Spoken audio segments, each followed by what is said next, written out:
Notre invité du jour de Matin Première est le comédien Jimmy Jean-Louis. Bonjour. Bonjour. Merci d'être avec nous. Plaisir. Plaisir partagé. Vous êtes l'acteur principal du film Jasmine et Toussaint de Claudia Sainte-Luce, qui joue d'ailleurs à vos côtés l'autre rôle principal, on va dire. Vous nous en faites le pitch et ensuite on détaille, on déroule et on va bien voir un peu. Oui, le pitch, c'est l'histoire d'un homme qui touche sa soixantaine, qui est un peu affaibli par une maladie. Et C'est vous? C'est moi, il s'appelle Toussaint. Et il n'a pas d'autre choix que de faire appel à sa fille, qu'il a presque négligée pendant beaucoup de temps. Et de là, forme une relation conflictuelle entre un père et une fille. Voilà, c'est chaque regard, chaque moment passé ensemble, il y a du conflit et ils s'aiment mais sans pouvoir le montrer convenablement jusqu'à, voilà, je peux pas tout dire, mais il faut plus tout dire. Mais dans le fond, ça reste quand même un film d'amour, l'amour d'un père avec sa fille, mais de manière très c'est très particulier. Très difficile. Ouais, très difficile. Le scénario est justement de Claudia Sainte-Luce, qui réalise, qui joue. Qu'est-ce qui vous a plu dans cette histoire ? Mais premièrement, c'est une vraie histoire. C'est l'histoire de Claudia. Donc c'est elle, cette fille qui est née d'un père haïtien. Ce père a tout le temps négligé son passé, ses racines, donc qui est donc Haïti. Donc elle connaît rien d'Haïti. Et ouais, c'est ce qui m'a plu, le fait de pouvoir jouer ce genre de personnage, parce qu'il y a beaucoup d'Haïtiens qui sont dans ce cas. Ceux qui vont à l'étranger, ils veulent faire une croix sur Haïti parce que Haïti est tellement mal présenté par les médias ou par le monde en général que voilà, il y a pratiquement une honte de dire ou d'être haïtien. Donc, je croyais que la communauté haïtienne justement se revendiquait, était fière, était soudée, était forte. C'est quelque chose qui est très nouveau. Mais pas pour autant. C'est nouveau ça, ce phénomène. C'est très nouveau. Notamment aux États-Unis.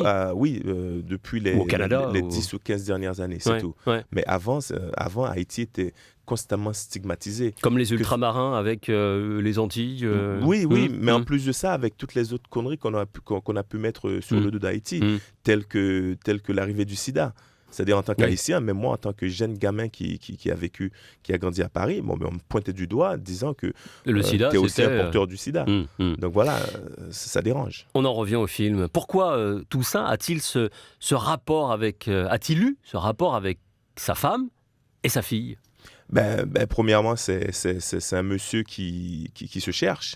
Il se cherche, il a voyagé, il a vécu dans plein d'autres pays, que ce soit les États-Unis, le Venezuela, et après il a atterri au Mexique, là où il rencontre sa femme, et là où ils ont eu un enfant, ils ont cette fille, de Jasmine. Oui. Et pourquoi ça se passe pas bien ? Parce qu'il semble avoir eu une enfance plutôt bien équilibrée dans cette famille haïtienne, qu'il a quittée ensuite. Il semble plutôt bien épanoui, plutôt plaisant auprès des femmes. On ne comprend pas trop ce rapport qu'il a avec cette femme magnifique, avec cet enfant, cette fille aussi qui l'est. C'est quoi le truc ? Celui qui est à l'étranger est tout le temps en mode d'adaptation. Il y a tout le temps un rejet de soi-même, très souvent. Et ça, c'est quelque chose qui se dit peut-être pas, mais à l'intérieur, ça l'est et des fois, ça se voit. Et je pense que dans son cas à lui, il a gardé beaucoup de choses à l'intérieur qu'il n'a pas pu exprimer. Et puis, à un certain moment, ces choses-là s'extériorisent et ça donne des relations très, très difficiles. Et dans ce cas-là, oui, je veux dire aussi, être un noir au Mexique, c'est pas facile. Comme être un noir à Saint-Domingue ? Un Haïtien à Saint-Domingue ? Est-ce que c'est un petit peu ça, ce rapport antagonique entre Haïti et Saint-Domingue et ce que l'on retrouve sous-jacent dans ce film ? C'est différent. Parce qu'à Saint-Domingue, il y a différents degrés de noir. Et là, il y a peut-être 5 différents types de noirs. Et c'est sûr, le plus foncé qu'on est, le plus maltraité qu'on est. Et bien sûr, le plus foncé qu'on est, le plus on est pointé du doigt en tant qu'Haïtien. Et on dit qu'on est Haïtien. Au Mexique, il n'y en a pas. Là, c'est différent. Là, tout de suite, si on est noir, on est tout de suite vu. Alors que lui qui vit dans ce pays où il doit être accepté, il essaie de se faire accepter.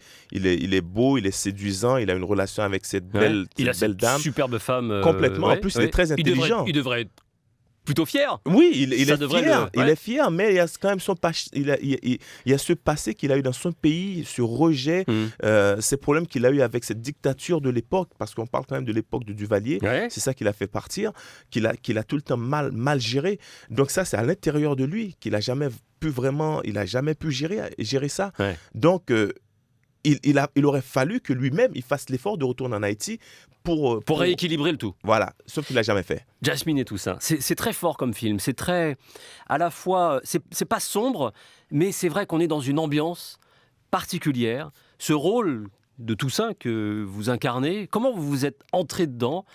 Il est sale, il est vieux, il a un caractère pas très agréable. Très difficile de rentrer dans ce rôle. Premièrement, j'ai dû faire l'effort de rencontrer le père pendant une petite semaine pour comprendre le sujet. Ouais. Donc, on a Vous avez rencontré donc le père de Claudia. Oui, j'ai été dans une ville qui s'appelle Puebla. Ouais. C'est là qu'il habite.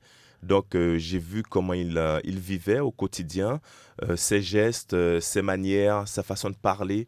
En plus de ça, la difficulté pour moi dans ce film, c'était de m'exprimer en espagnol, un espagnol presque parfait, parce que ça fait quand même 35 ou 40 ans qu'il vit dans le pays, avec des problèmes physiques qu'il fallait montrer, mais pas d'une manière grotesque non plus, de manière la plus vraie que possible. Et puis aussi, une relation avec une réalisatrice qui est très exigeante. Parce que là, elle parle d'elle-même dans son film et de son père, et je joue son père. Ouais. Et donc c'est plein de difficultés. Aucune marge d'erreur. C'était ça un petit peu l'ambiance sur le tournage. Oui, complètement. Ouais. Mais de l'autre côté, en tant qu'acteur, c'est un challenge extraordinaire. Parce que là, c'est sûr que ça me permet de montrer aussi d'autres facettes de ce que je peux faire. Ouais. Je veux dire... Mais justement, un journaliste m'a dit en sortant de cette salle de projection, pourquoi on lui a confié ça, vous, bel homme, mannequin, ancien mannequin, jeune, encore là, on vous donne 20-25 ans de plus facilement. Parce qu'il me semble qu'après notre rencontre, après avoir visionné quelques clips de moi, entre autres le clip de Toussaint Louverture, là aussi j'ai joué quelqu'un qui vieillissant, elle a eu confiance en moi. Après avoir essayé de faire un casting soit au Mexique, aux États-Unis, dans toutes les Caraïbes, elle n'a jamais pu trouver cet homme qui peut être noir, qui peut parler l'espagnol, qui peut éventuellement jouer le rôle, qui peut parler le créole, qui peut parler le français aussi. Et l'anglais. Ouais. Donc il y a tout ça qui fait que mon âge devenait un problème minime par rapport au reste. Au reste. Comment vous l'avez trouvé, cette Claudia Sainte-Luce, avec qui vous collaborez quasiment pour la première fois ? Extraordinaire. Elle est réalisatrice, a écrit le scénario, elle joue. Elle est extraordinaire, c'est-à-dire elle est d'une précision comme je n'ai jamais vu en tant que comme réalisatrice en tout cas. Et qu'est-ce que vous avez aimé dans sa façon de faire, dans sa justesse, sa vision, elle est exigeante avec elle-même. Elle veut bien faire et elle a bien fait. En plus de ça, elle traite quand même d'une maladie qui n'est pas facile à gérer. Il y a beaucoup de gens qui sont dans cette situation et elle montre les vraies facettes de cette maladie. Cette espèce de démence. Oui, complètement. Et il y a des grands moments de silence qui parlent énormément. Donc les non-dits, c'est ce qui parle le plus dans le film. Donc pour moi, elle est vraiment douée. Ouais. Qu'est-ce que vous avez aimé le plus chez elle ? C'est difficile, là, du coup. L'actrice, la réalisatrice, la scénariste ? La personne, parce que la personne, elle est complète. Il y a une folie dans Claudia Sainte-Luce, et elle le sait, je lui dis tout le temps. Pour moi, je la considère moitié génie, moitié folle. Et c'est vrai.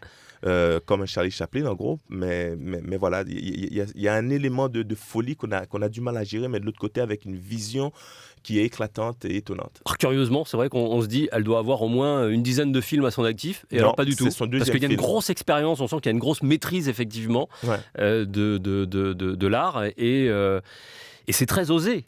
La réalisation, c'est très osé quand même. On passe d'une période à une autre avec toujours le même Toussaint.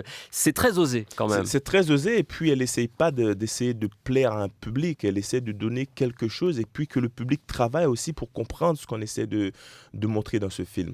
Donc non, j'applaudis vraiment ce genre de travail, ce genre de réalisatrice. Et puis oui, c'est son deuxième film. Savoir que son premier film avait gagné plein de prix un peu partout dans le monde. D'accord. Donc c'est une réalisatrice qui est très attendue. Et vous avez pu lui faire confiance rapidement à travers ses premiers pas dans le cinéma en tant qu'expérimenté ? Oui, complètement. Je veux dire, quand on voit le travail de quelqu'un, on sait tout de suite ce que la personne vaut. Donc moi, j'ai vu son premier film et je savais qu'elle pourrait gérer facilement Jasmine et Toussaint. D'accord. Et vous-même, d'ailleurs, vous êtes impliqué dans le film en tant que producteur délégué également. Oui. C'est difficile pour des réalisateurs de trouver justement les producteurs pour ce type de film ?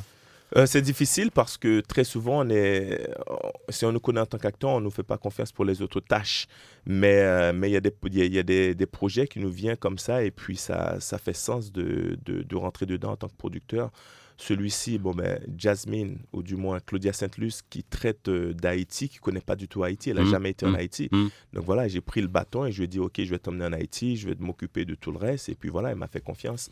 Et on a fait un super beau film, une super belle partie en Haïti aussi. Jasmine et Toussaint, avec vous, Jimmy Jean-Louis, vous êtes passé d'un registre de mannequin à celui de comédien. Aujourd'hui, vous êtes installé depuis une vingtaine d'années à Los Angeles. Et vous continuez dans votre coin à tourner des séries, vous l'avez dit, Toussaint, pour France Télévisions.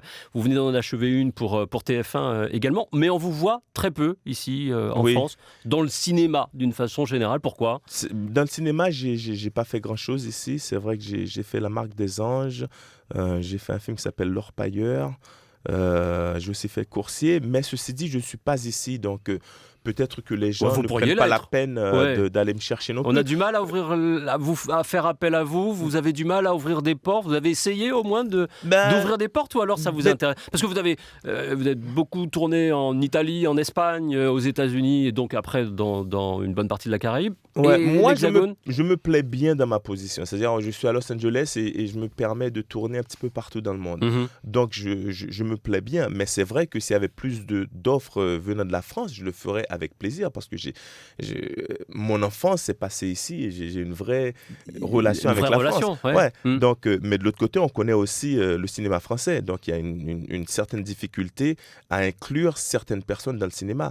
Donc voilà, il faut aussi être honnête. Les choses sont encore compliquées. Les choses sont encore compliquées. À part Omar Sy, je sais pas. C'est juste que quand je viens ici, j'ai du mal à voir de grosses têtes d'affiche qui soient noires.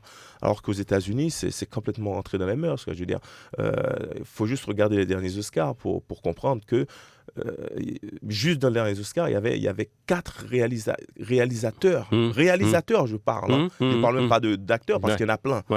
Alors qu'en France, je ne sais pas combien de réalisateurs est-ce qu'on pourrait me nommer qui soient au César presque régulièrement. Ou des acteurs à part Omar, ou des scénaristes, ou des composeurs. Donc il y a quand même des petites difficultés. C'est pour ça que je ne passe pas trop de temps ici, mais à l'intérieur de moi, j'aimerais faire beaucoup plus de choses. Vous y êtes de tout cœur. Et voilà. Et ce que je fais là-bas, très souvent, rayonne ici aussi, donc ça va. La question des quotas, de la discrimination positive, comme elle a eu lieu aux États-Unis, serait nécessaire ici ? Je pense, oui. pense. Faut d'abord établir les quotas pour que les gens le fassent et après que ça devienne naturel.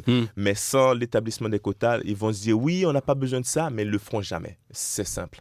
C'est comme ça. C'est comme ça. C'est l'expérience qui parle. Complètement. La suite pour vous, pour Jimmy Jean-Louis, la suite, j'ai quelques films et séries qui sortent, dont Juste un regard qui sortira sûrement sur la une pendant l'automne.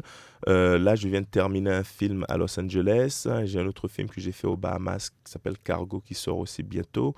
Mon film à moi que j'ai produit qui s'appelle Everything But a Man à Los Angeles qui sortira bientôt. Bien sûr, Jasmine et Toussaint. Ouais. Et puis, je rentre tout juste d'Haïti où je travaille sur un projet de livre sur Haïti. Avec le photographe Benjamin Decoy. Vous gardez un lien très fort avec le pays d'origine, avec Haïti. Toujours. Pour moi, Haïti est dans mon cœur. Haïti est un pays qui a beaucoup fait pour le monde, pour l'humanité, de par du fait que Haïti soit la première république noire à avoir son indépendance. Et puis, ça me dérange de voir Haïti être traité de la manière dont on la traite de nos jours. Jasmine et Toussaint sort ce 29 mars. Vous avez réussi quand même à avoir une bonne distribution en salle. Comment ça se passe lorsqu'on a un film comme celui-ci, justement ? Ça reste compliqué, mais nous avons Pyramide International qui nous distribue. Donc, je pense que c'est une bonne boîte. Nous sommes très contents, très fiers. Maintenant, on va voir ce que ça donne. C'est un film qui traite de vrais sujets. C'est le genre de film que je conseillerais à tout le monde d'aller voir, mais on sait très bien que maintenant le grand public est très intéressé par tout ce qui brille, tout ce qui flash, tout ce qui claque, et non pas nécessairement tout ce qui a du cœur, tout ce qui est de l'humain. Donc maintenant, c'est sûr qu'il y a beaucoup de cœur, beaucoup d'humain, beaucoup de relations. Une relation particulière, effectivement, entre ce père et cette fille qui est magnifique également, qui joue un rôle posé, très particulier, d'une relation assez extraordinaire. Un regard, cette photo, ce regard sur son père est déjà assez explicite. Mais ça dit tout, hein, ça dit tout. Ce père qui est un petit peu passif à l'œil nu, mais de l'intérieur, ça boue, il y a beaucoup d'amour. C'est juste qu'il montre cet amour d'une manière très maladroite. Et c'est très souvent le cas pour n'importe quel père qui aime son fils ou sa fille. Des fois, il a du mal à l'exprimer. C'est la réalité de la vie aussi. Merci Jimmy Jean-Louis d'être venu ici à ce micro d'Outre-mer Première pour parler de ce film et de vous. Ravi de vous avoir rencontré en tout cas. Merci beaucoup, ce fut un plaisir.